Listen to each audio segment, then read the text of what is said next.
Sayur, kenapa perlu banget sih ke tubuh kita? Kenapa? Kan ada banyak, ada buah, ada protein, ada lemak. Kenapa harus sama sayur? Karena ada komponen-komponen di dalam sayur yang tidak ada di, kebanyakan kan makannya daging dong, Iya. ya kan? Yang tidak ada di makanan yang berbasis hewani. Cuma ada di Serat, sayur. Oh iya. iya. Serat buah ada, semangka. Sebagian besar sayur lebih rendah gula daripada buah. Oh, apalagi yang cuma ada di sayur komponennya. Yang spesial, bikin sayur tuh spesial deh. Sebenarnya antara sayur dan buah tuh sifatnya saling melengkapi sih. Jadi ada seratnya, ada vitaminnya, ada mineralnya, ada antioksidannya. Jadi tuh akan saling melengkapi sehingga membuat badan kita itu bisa berjalan dengan lebih baik. Saya nggak suka sayur.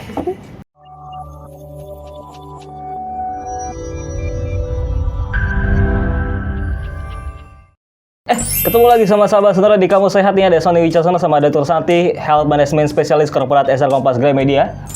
Halo Dr. Santi. Halo Mas Sony. Halo sahabat Sonora dimanapun berada. Belum disapa. Oh iya. Udah. Ya udah sapa dulu. Halo sahabat Sonora dimanapun berada yang sedang menonton dan mendengarkan. Mudah-mudahan semuanya sehat dan bahagia selalu. Kita harus banget nih postingnya gini nih.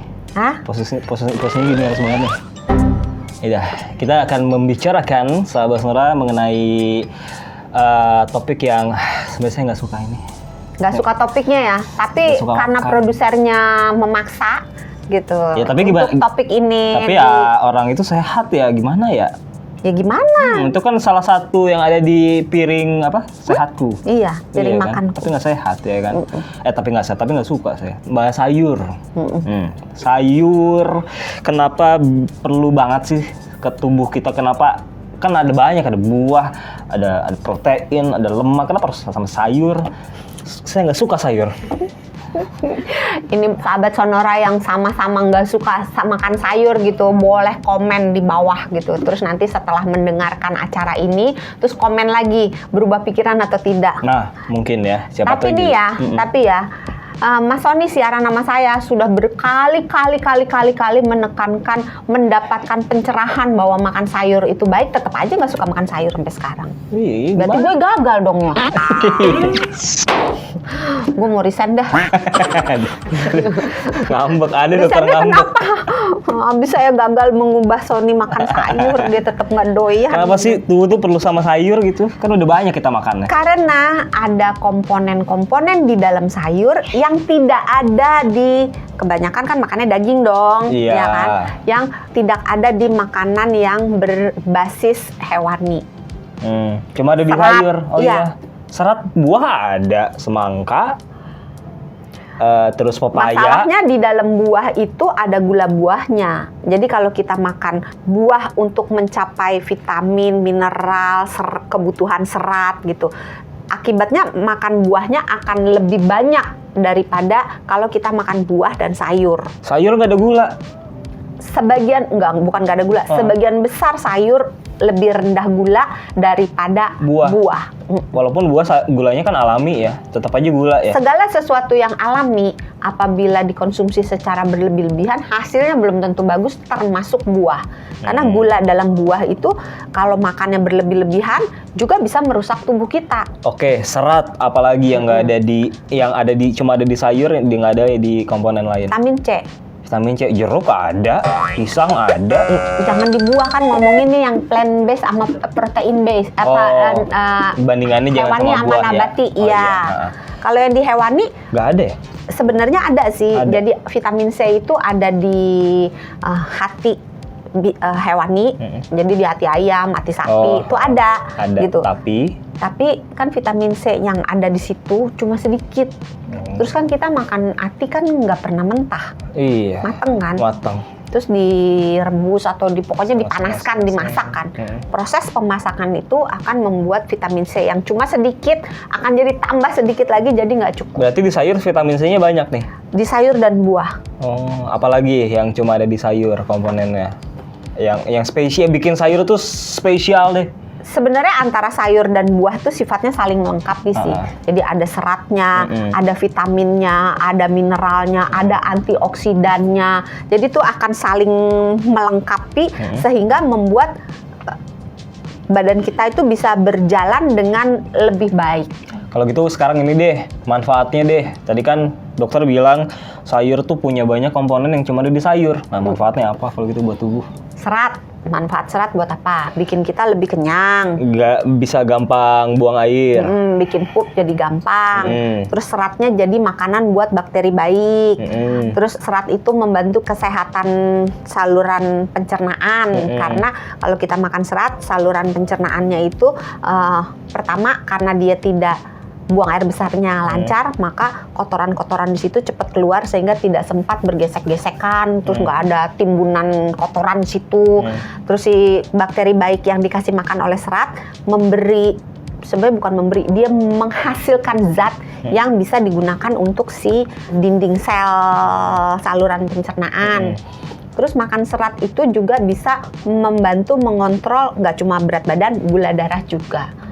Terus bisa membantu kita untuk mengontrol kadar kolesterol dalam darah. Jadi fungsinya banyak. Ya udah deh, kalau emang bagus buat kesehatan, saya mulai sekarang makan sayur terus-terusan aja deh, banyak banget. Bisa nggak kalau ini bisa berlebihan nanti di rekamannya ini dipotong terus diulang-ulang nggak? Boleh nggak? Tapi kalau makan sayur tadi kan kata dokter berlebihan nggak bagus. Ya udah kalau gitu karena sayur bagus, saya makan sayur terus aja yang sebanyak-banyaknya. Tapi kan kita juga membutuhkan protein. Jadi nggak boleh kalau makan sayur membutuhkan sampai lemak baik juga. Bukan nggak boleh, proporsinya harus seimbang. Kalau gitu yang ideal tuh berapa banyak atau gimana porsi yang dibutuhkan dalam Mau tubuh? pakai porsi apa pakai gram? Porsi aja deh biar nggak pusing ya. Kalau gram kayaknya pusing. Kalau porsi, kalau untuk sayur itu 3-4 porsi per hari. Kalau buah 2-3 porsi per 3-4 porsi itu kan berarti tiap kali makan harus ada sayur ya? Gimana? Iya, betul. Tiap makan harus ada sayur. Iya. Terus kalau dalam gram, satu hari itu dari pemerintah menetapkan 400 gram sayur dan buah. Oh, udah diatur sama pemerintah juga? Iya. Ya Allah. Berarti Pemerintah tuh kalau nggak dijalan, semuanya loh. kalau nggak dijalan di penjara nih saya nih, nggak makan sayur nih. Semoga ya. Semoga. 400 gram. Saya ingin ini nanti minta ke DPR supaya dibuatkan aturan seperti itu gitu. 400 gram sayur dan buah. Sayurnya itu 250 gram. Oke. Buahnya 150 gram. Oke. Sayur kan bisa macam-macam diolahnya ya. Ada yang digoreng, ada yang direbus. Katanya kalau yang sayur direbus itu bisa ngurangin kandungan gizinya, bener nggak? Tergantung. Tergantung ngejarnya apa. Ngejarnya apa? Kalau zat gizi yang misalnya yang dikejar itu adalah likopen. Likopen itu bagus buat kaum pria untuk kesehatan prostat.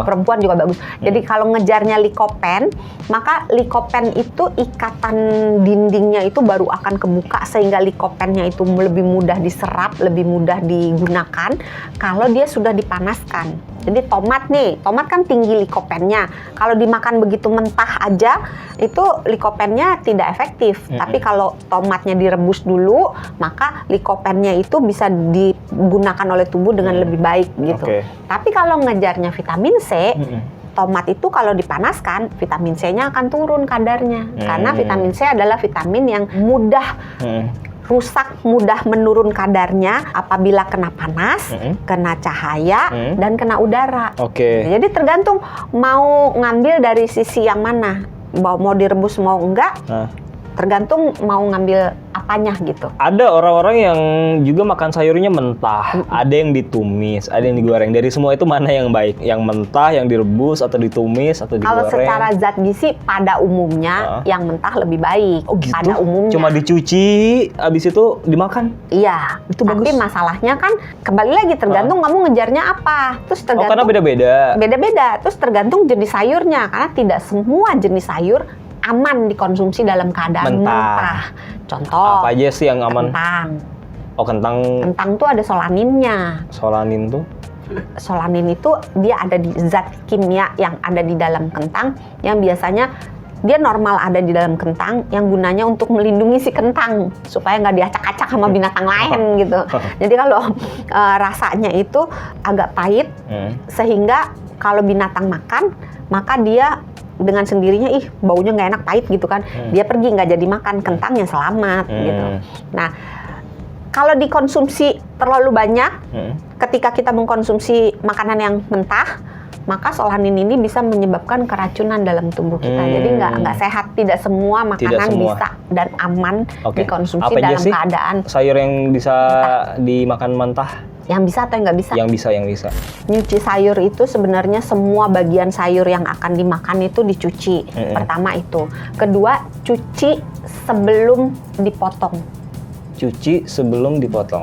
Cuci dengan air yang mengalir. Jangan di baskom. Direndam. Jangan.